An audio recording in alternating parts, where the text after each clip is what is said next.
اللي ابو عبده بالنسبه لمنظومه الكره في مصر ايه نظامها؟ مصر مش عايز تقدم في الكره ليه؟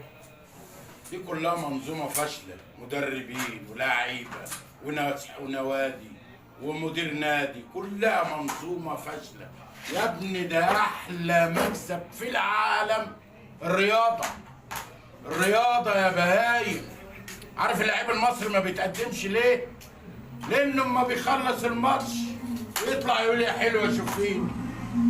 والنبي يا بنت أنا لابس الطقم، أنا جايب العربية الحلوة. الفرق ما بين اللاعب واللاعب الاجنبي بقى بيطلع يقول انا ايه، انا غلطت في ايه، دماغه شغاله. الناس شتمتني ليه؟ طب الناس ما سقفتش ليه؟ انما ده حمار. حمار شعب تعبان في دماغه، عنده نقص بيكمله. اول ما يخلص الملعب ينزل يا حلوه شوفيني انا عامل ايه، اما اشوف هقابل مين هعمل مين، لانه جاي ترس. الترس ده بقى لو احنا استعملناه وتجار الاراضي وتجار البيوت لو اتلموا ويعملوا عمليه تجاريه ويفتحوا نوادي كبيره ويتاجروا بالشباب العطلان. اكبر دوله عطلانه مش فالحه الا في ايه؟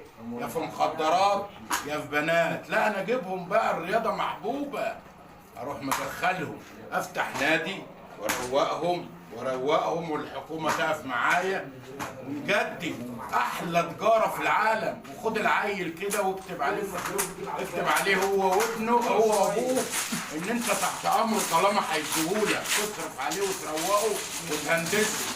تبص تلاقي في تجار كده بتجيلك تقول لك بيع لنا الولد ده، بيع لنا الولد في استثمار. استثمر. احلى مشروع في العالم الرياضه وهتتقدم جميع المجالات بقى، هتخش اثقال جودو كاراتيه. احنا في دوله عطلانه، دوله عطلانه. عمرك شفت الخطيب ولا مرتضى بيتكلموا في الكلام ده؟ يقعدوا يشردحوا لبعض.